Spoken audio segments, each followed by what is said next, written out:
All right, welcome back to the Outsider Sports of Baseball podcast. Dylan Mellon, John Pauline here. No Corey Jason. We got breaking news, so don't mind the lack of editing, don't mind the lack of preparation. We're just here to talk about one thing, and that is Pete Alonso to the Baltimore Orioles. 5 years, $155 million.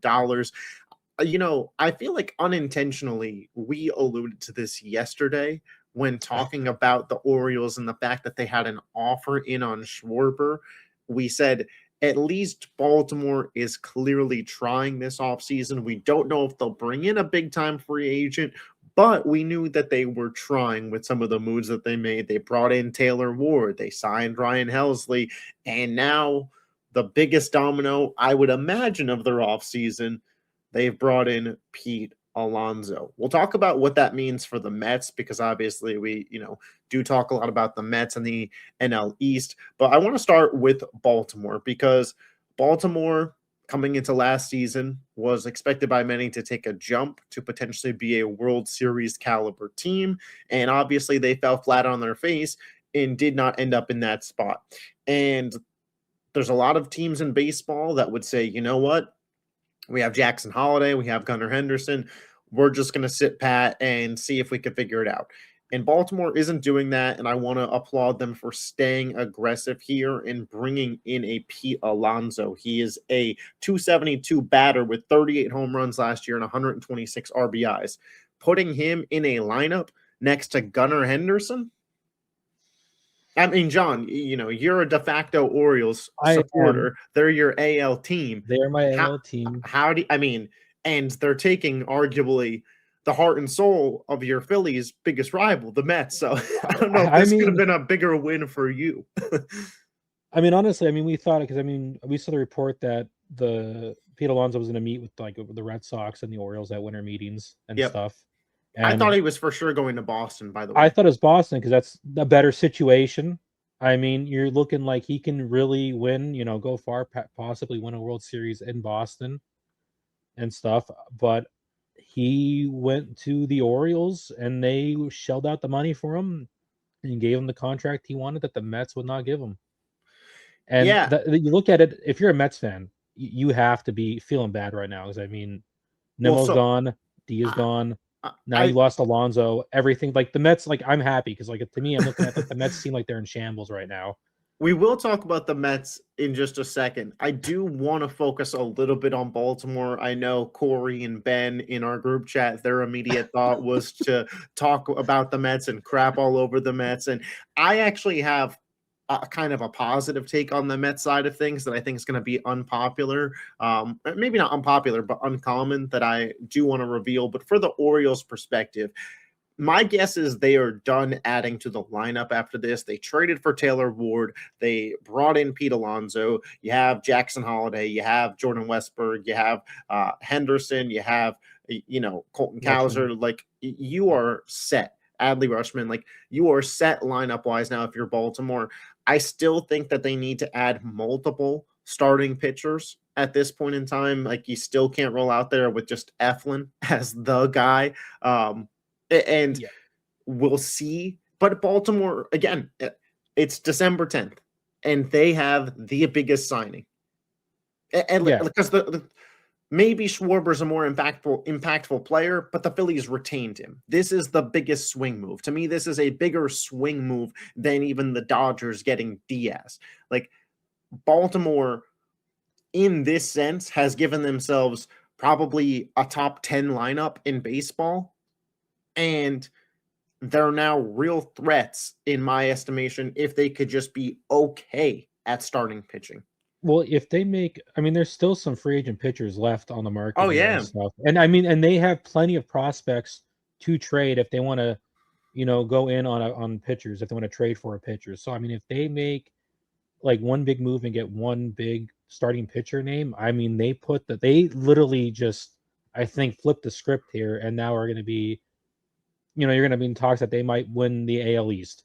The AL East is a bloodbath as things currently stand. You have Toronto, who just went to the World Series, Boston with a ton of young talent, Baltimore, who now has one of the best lineups in baseball. The Yankees, while they haven't done anything yet, and while Corey's not here to downplay them, they always make moves every single offseason. So I anticipate that there'll be moves coming for them. Tampa, I mean, you could flip their coin, a flip of a coin. Sometimes they're still a fine team. They're still usually hovering around that 80 win mark, and that's the worst team in this division. So the AL East is an absolute bloodbath. Does this put pressure on the Yankees and I the think Red it puts Sox and stuff pressure to on like, Toronto too, to like because start Toronto's making got signings? Bichette as a free agent. They have a need in the outfield. So I think that this throws feet to the fire of every team in the AL and the AL East. And I think Baltimore saw how open the AL was last year. And no discredit to Toronto, but they weren't a team. Half the people that did predictions in the offseason didn't predict Toronto to get to the playoffs, let alone a World Series. So the AL is pretty open. A lot of the high-end top teams we thought even going into the postseason were in the NL. Baltimore sees this opportunity, sees a guy like Pete Alonso, who perhaps is being disrespected by his organization, and they are willing to pay highest AAV ever for a first baseman in Pete Alonso. Pete is how old is Pete? 31. Born in 94, so yeah, 31. Just turned. His birthday was December 7th, so happy belated Literally a few days Pete ago. Alonso. Yeah. But yeah, they bring in a guy who any season could hit 40 home runs, batted 272 last year, so not even a hole in the lineup batting that well, and a decent fielder at first Yeah, I base as think he well. gets some like, I feel like people don't think he's a good defensive first baseman, but I feel like he's better than people think he is. Yeah, I don't think he's bad. And again, Yeah. I think this move will make Gunnar Henderson better to have some protection behind him. Now you have to pitch to him. I mean, this makes the And whole lineup better. I mean, this is going to right. make everyone better. And like also Alonso's going to have protection too because you have Gunnar Henderson there. So it's like you have to And pitch to with everyone. guys like Holiday, Westbrook, and Henderson, theoretically hitting in front of Alonso, we could see a career year in RBIs for him. I don't think that that's a stretch to say. He had 131 RBIs in 2022. I think it's possible he surpasses that. Had 126 last year. So, um, really, really good move for Baltimore. Let's talk about it from the Mets perspective now. I'm just going to openly read the group chat because Ben, Mets fan, Corey, Mets hater. I was reading a little bit of it before we got So on. Ben says David Stearns can't run a large market team. Edwin was disrespected by the way he operated after Devin Williams signed. Mets acted like they didn't need him anymore, and he's a luxury. He signed where it would be the biggest bleep you to the Mets and Stearns. This shows me Cohen is trusting his guys and not meddling. Alonso not being offered this contract by the Mets is absurd, and I would have jumped on a deal like this even last offseason. We talked about Alonso last offseason, ended up not getting a long-term offer from the Mets. It felt like they weren't ready to commit to him, and now they've lost him. Corey said, to me, this is a red flag for the Mets. Stearns is operating like he's still in Milwaukee. Slap in the face to Mets fans and to be shown that Cohen isn't serious about paying his guys. Pete went for the money, but don't go to the best situation. Edwin went for a ring and Pete went for money. I wouldn't be surprised if we find out he never brought the offer back to the Mets.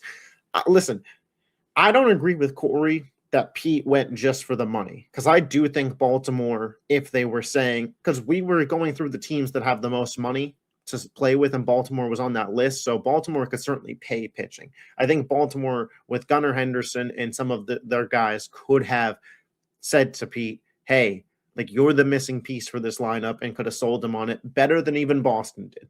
I think that's certainly possible. I do think the Mets over the last two off seasons have shown a clear wanting to have a change of the guard in the way the team operates. They moved on from DeGrom. They were not willing to give Pete Alonso a massive extension. They were willing to let Edwin Diaz walk. They brought in Juan Soto. Like there's a lot of Traded, different and they just traded for Nimmo away Simeon. too. Yeah. Traded in Brandon Nimmo for Marcus. So there's some real changing of the guard happening here with the Mets, and I would imagine Stearns is at the forefront of it. But Cohen probably is bought into the vision. You don't have $20 billion that you play your team like it's MLB The Show and not be brought in on these decisions. So I'm not letting Cohen off the hook here either. If I'm a Mets fan, I'm reserving judgment because we talked about this for a couple weeks now. I never saw Pete going back to the Mets, and I didn't think it was a bad thing if there's another domino to fall. If you lose Pete Alonso, but you bring in Kyle Tucker and Alex Bregman, or Cody Bellinger and Alex Bregman, this offseason looks more like a win than we're talking about it today. And Vientos can play first. I And if don't they think get that it's Bellinger, necessary. Bellinger can play first too. I mean, Correct. like This for the to Mets, me yeah. says the Mets are going. I believe now more than before the Mets will sign Cody Bellinger. I think that's what this is leading to, Cody Bellinger, and they probably want to push hard on, I would think, Bregman. Yeah, I I would would think think. so too. But I also think now that Boston didn't get Pete Alonso, Bregman's market is going to be pretty hot. And so you said as a Phillies fan, this makes you happy. I Well, guess yeah. why would Well, be I mean, as of now, the because talking like point. we're talking, because it's all hypothetical here, because it's like we're assuming they're going to make a bigger move. We're assuming they're going to get Bellinger or Tucker or Bregman, and make like kind of so the off season, so like their off season isn't a complete wreck. But I mean, like there's other teams that have the money and are going to pay them stuff, and like with Bregman, it's a lot easier for teams to retain players. Yep. In the thing, so it's like Bregman stays there. I mean, it's possible Yankees keep Bellinger. And I was just reading that Kyle Tucker, it looks like the Cubs are want to pay him a lot of money. Like Yeah. I don't know if you saw that, but they want to pay him like a really really high AAV because they want to keep him. And it's like if this happens and you're left there and you got Nimmo away, Diaz gone, Alonso gone. I mean your fans aren't happy. The team, like I mean, you're kind of is in shambles a bit here. We're seeing a real shift in the New York Mets. I don't know if it's for good or for bad. I know Mets fans are not happy about it. And we talked about this yesterday when we were discussing the Devin Williams signing and Edwin Diaz going, that the Mets today, and even more so today, are a worse team than they were last year as things stand. And it's December 10th. A lot of time for things to happen. A lot of free agents still out there. But if you're a Mets fan, you do have to have some sense of worry of what the hell is this front office doing, letting a guy who just hit 272, 38 homers, 126 RBIs walk out the door, who probably, at least under all circumstances of the way he had operated in the last 7 years, wanted to be a career Met. You had him. He wanted to be the face of your franchise. There was, we did an episode last year talking about if he should be named captain. So, like, that's the level that this guy has been for your franchise. And I get it. You were going in a clear Juan Soto driven direction. That's the face of the franchise now. We'll see how it pans out. I'm not ready to abandon ship on the Mets potentially having a good offseason because you got a guy with $20 billion that runs the team and a lot of good free agents still out there. But I mean, if And you start seeing those guys fall like dominoes to go to other teams, I mean, if you're a Mets fan, I mean, you're pretty much hitting the panic button when if you start seeing these guys go and the Mets aren't doing anything. well, and when you look at the Mets, Francisco Alvarez at catcher, fine, right? Yeah. Obviously, your middle infield, Simeon and Lindor, that's set. Soto in right field, that's set. Do you feel confident anywhere else in the lineup? I mean, Vientos will play somewhere, first or third, I don't know. Pitching, Kodai Senga is a name that we've seen thrown on the market. Clay Holmes, you bring in Devin Williams. They're reportedly in on Suarez still, so we could tell that they still want to add to the bullpen. They still need to add starters. Like, This is a team with a lot of work to do, and dominoes are falling. And expect more to go after this Alonso signing with some of the teams that are interested, like like the Red Sox being interested in. Like expect like Bregman, I feel like to get a deal done Well, probably the next. reports were that Schwarber, funny enough, was the kind of the Well, like the thing that was holding up free agency. Like when the Schwarber domino fell, the rest were going to start to fall. Schwarber fell. 20 minutes later, Edwin Diaz fell. Then we saw Finnegan last night to the Tigers. And now today we're seeing Pete Alonso fall to the Baltimore Orioles. I wouldn't be surprised as when we finish this video if like another thing.